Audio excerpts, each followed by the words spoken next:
हनुमान जी ने क्यों दिए भीम को अपने शरीर के 3 बाल। मित्रों, एक कहानी बहुत ही रोचक लेकर के आए हैं आप लोगों के मध्य में। इस कहानी में ये पता चलेगा कि हनुमान जी ने भीम को अपने शरीर के 3 बाल क्यों दिए थे। मित्रों, कहानी बहुत ही शिक्षाप्रद, मोटिवेशनल एवं ज्ञानवर्धक कहानी है। मित्रों, इस कहानी से ये पता चलेगा कि महाबली हनुमान ने अपने शरीर के 3 बाल भीम को क्यों दिए थे। कारण क्या था, क्यों अपने शरीर के बाल क्यों दिए भीम को, इसका क्या रहस्य था, क्या कारण था, इस कहानी के माध्यम से आप लोगों को पता चलेगा। मित्रों, तो इस चीज को समझने के लिए कि हनुमान जी ने 3 बाल क्यों दिए भीम को, इस कहानी को समझने के लिए हमारी कहानी में शुरू से अंत तक बने रहें, तभी आपके समझ में आएगा।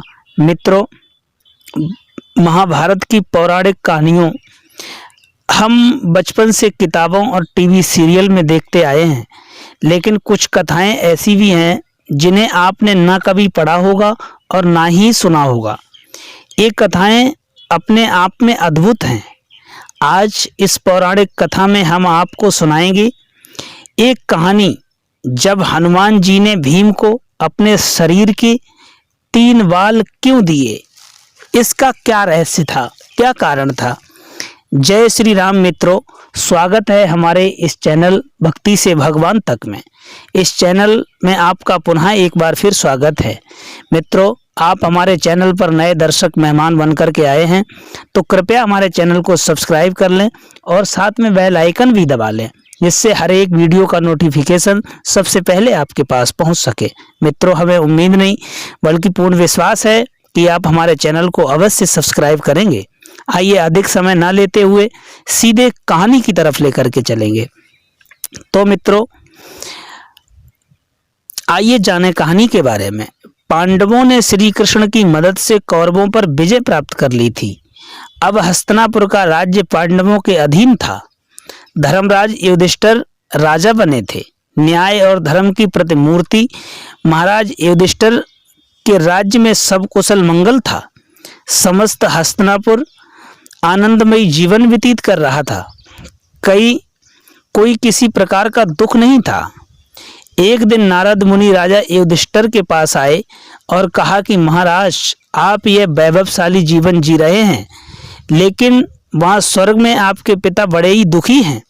युधिष्ठिर ने नारद मुनि से पिता के दुखी होने का कारण पूछा, तो उन्होंने बताया कि पांडु का सपना था कि वे राज्य में एक राज्य सूर्य यज्ञ कराएं, लेकिन वो अपने जीवन काल में नहीं करा पाए। इस बात से बहुत दुखी हैं वो। तब युधिष्ठिर ने अपने पिता की शांति के लिए राजसूरी यज्ञ करने का फैसला लिया। इस यज्ञ में वो ऋषि पुरुष मृगा को बुलाना चाहते थे। ऋषि पुरुष मृगा भगवान शिव के परम भक्त थे। उनका ऊपर का हिस्सा पुरुष का था और नीचे का हिस्सा मृगा का था, हिरण का था। इसलिए उनका नाम पुरुष मृगा रखा गया था। युधिष्ठिर ने अपने छोटे भाई भीम को आज्ञा दी कि वह ऋषि पुरुष मृगा को ढूंढ कर लाएं, ताकि यज्ञ संपन्न हो सके। भीम भाई की आज्ञा पाकर ऋषि पुरुष मृगा को ढूंढने के लिए चल दिए। एक जंगल में गुजरते हुए भीम को पवन पुत्र हनुमान दिखाई दिए। चूंकि भीम भी पवन वायु के पुत्र थे, तो इस नाते हनुमान और भीम दोनों भाई हुए। हनुमान जी ने अपने छोटे भाई भीम को अपने शरीर के 3 बाल दिए और कहा, ये बाल तुमको मुसीबत से बचाने में मदद करेंगे। काफी दूर भटकने के बाद भीम ने आखिर ऋषि पुरुष मृगा को ढूंढ ही लिया। वो उस समय भगवान शिव का ध्यान लगाए हुए थे, भगवान शिव की भक्ति कर रहे थे। भीम ने जब उन्हें राजसूरी यज्ञ में चलने की बात कही, तो वो तैयार हो गए, लेकिन उन्होंने भीम के सामने एक शर्त रखी।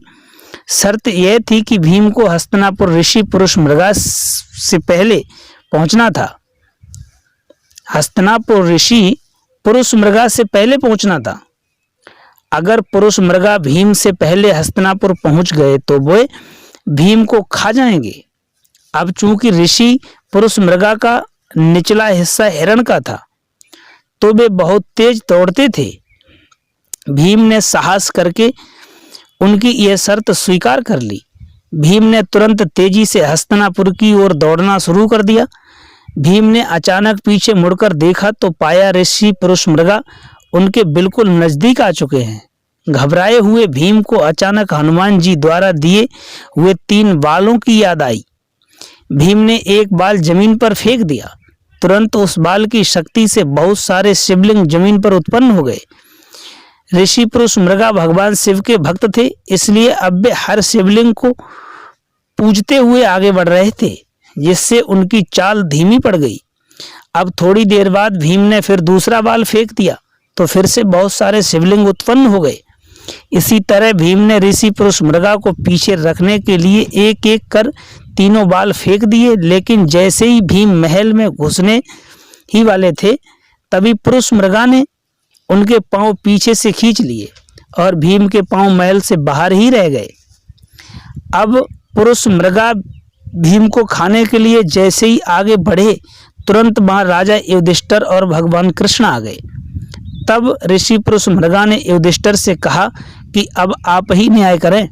राजा युधिष्ठिर ने अपना फैसला सुनाया कि भीम के पांव ही महल से बाहर थे, इसलिए आप भीम के सिर्फ पैर खा सकते हैं। युधिष्ठिर ने इस न्याय से पुरुष मृगा बेहद खुश हो गए और उन्होंने भीम को जीवन दान दिया।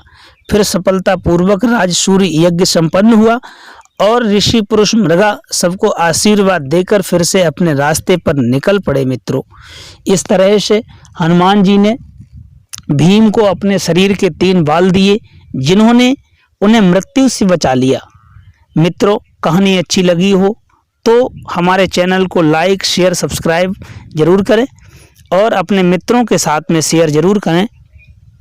इसी तरह से आप लोग अपना योगदान देते रहें, जिससे नई नई वीडियो और नई नई कहानी हम आपके पास तक पहुंचाते रहें। धन्यवाद मित्रों।